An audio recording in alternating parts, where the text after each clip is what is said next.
Your flight is now ready for boarding.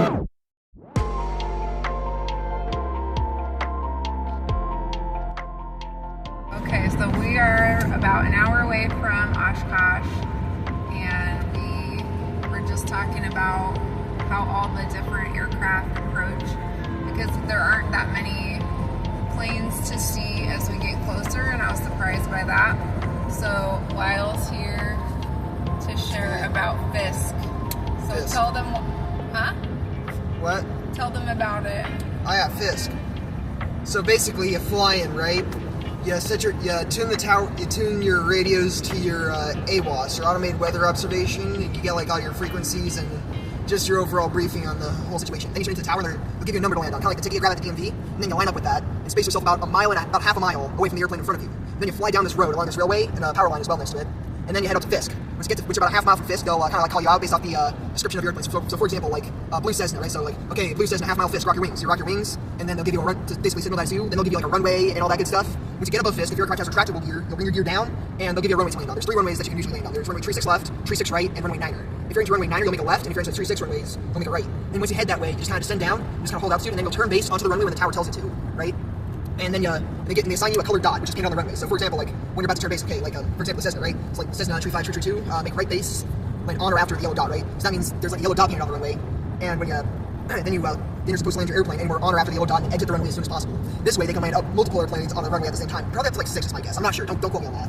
But yeah, and then you taxi off, you find your parking spot, and bada bing, bada boom. That's how you fly into Oshkosh.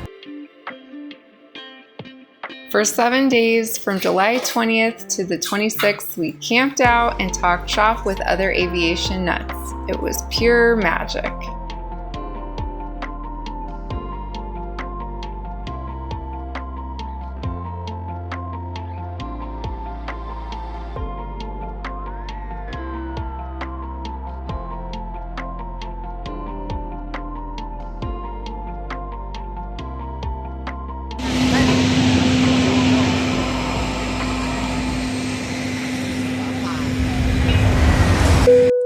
Airplane mode.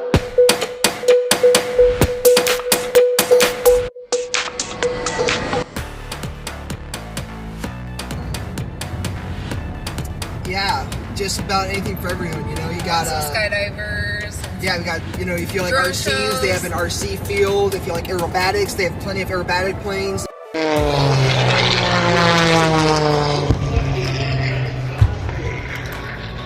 They got warbirds, fighter jets, cargo planes, airliners. Back then you were maybe cruising at like 7,000 feet, unpressurized cabin, 20-degree temperatures, got super cold, super noisy. This was luxurious for its time. Even now it's still pretty luxurious. I would love to fly an AC cruiser. Vintage aircraft.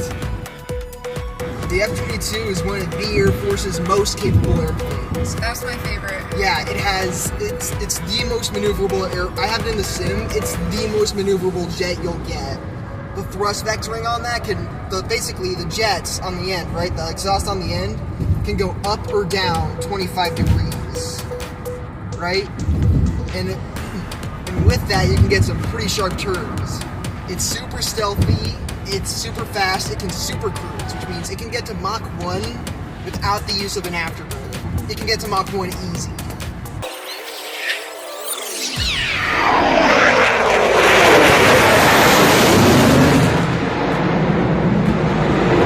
They have the F-35 showing up.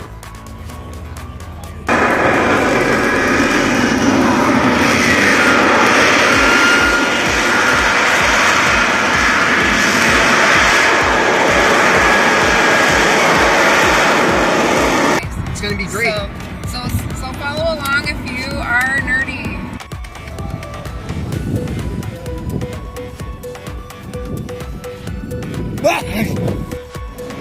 What you're looking at here is the largest airplane operated by the United States Air Force. This airplane is the Lockheed Martin C-5 Mike Super Galaxy. She's got a wingspan of about 250 or 70 feet, not sure exactly. And yeah, it's the largest airplane in current operation by any Air Force whatsoever.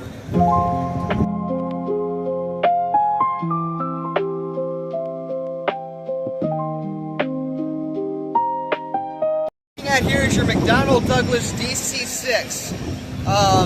As we see, she is operated and owned by the Red Bull Air Force out of Austria and Germany. She flew over here across the Atlantic, making multiple stops in Canada, New York, and Chicago to be here today. This airplane's first time in the United States in over 50 years. It's been through a lot of owners, and Red Bull has restored her to the point where she is in better shape than she was when she came out of the factory. What you're looking here is the only airworthy DC-6 on the planet. We tested our skills in the Redbird Advanced Flight Simulators. Flying these wraparound, full-motion rigs gives you the exact feel of a real cockpit, complete with the live ATC radio chat. I was a little behind in my high five. Yeah, that was on me.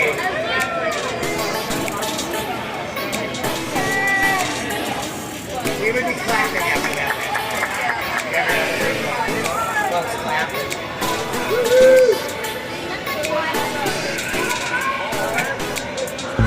To escape the roaring flight line, we slipped away to the peaceful Seaplane base on Lake Winnebago.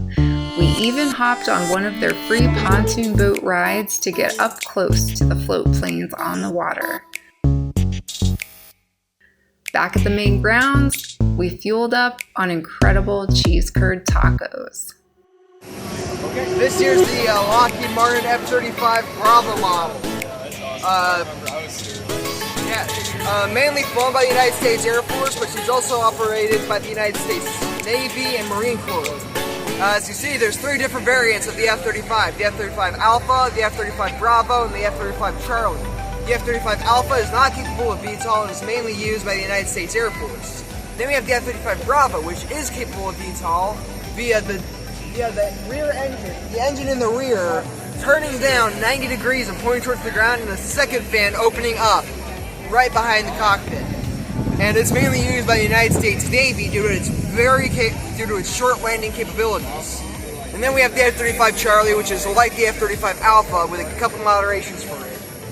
The F-35 Bravo, or the F-35-2, is the most common variant of the F-35.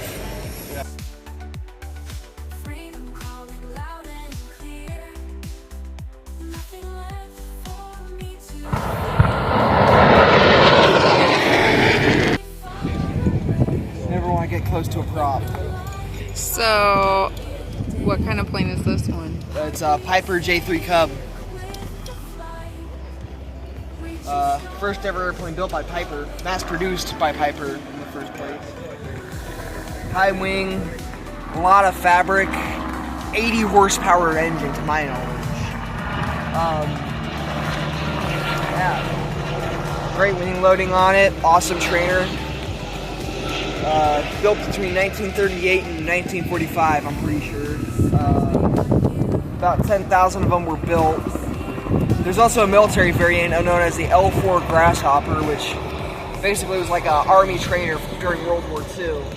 One of them at least. There was plenty of them, but yeah. And then you were saying that the prop, you have to start it with the... Yeah, you have to hand prop it. So what you do, you kind of take your hand, you make it flat. So if you curve your hand, your fingers are coming off, right? So you kind of curve it flat, and then you just kind of yank it down. There's an L-39 right there. Seeing the legendary RAF Red Arrows fly out for their special U.S. tour was pure artistry. This was a bucket list item for my son and me, and sharing that moment together is something we'll never forget.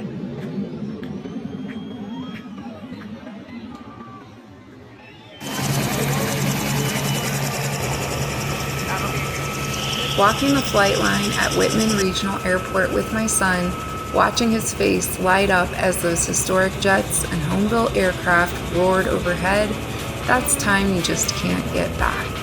We watched the sheer raw power of the F-15, F-16, and F-35 fighter jets shaking the ground beneath our feet. But watching from the ground wasn't enough. We actually hopped into a helicopter to see the massive sea of planes from the sky.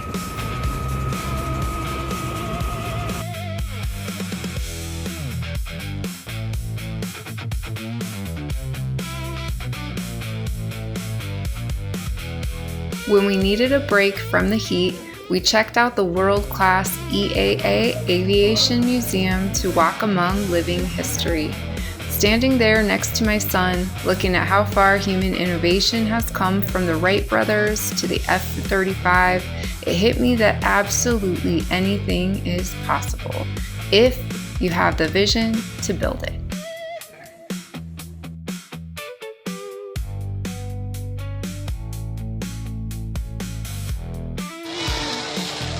We weren't the only ones there. AirVenture actually broke its all-time record this year, drawing an incredible 734,000 aviation fans from 98 different countries. When the sun went down, that massive crowd gathered for the famous night shows. Seeing planes shooting pyrotechnics into the darkness alongside lasers and hundreds of synchronized drones was unforgettable.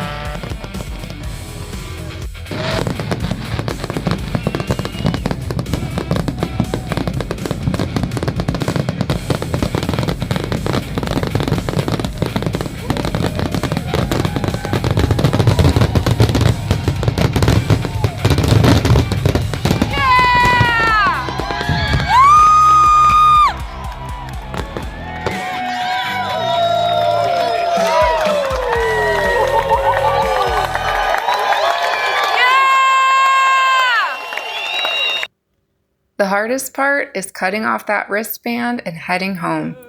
Leaving Oshkosh is not easy, but the memories from this trip will last a lifetime. Thanks for watching. Hit subscribe and let us know your favorite part of AirVenture 2026 in the comments. Oh babe, I hate to go.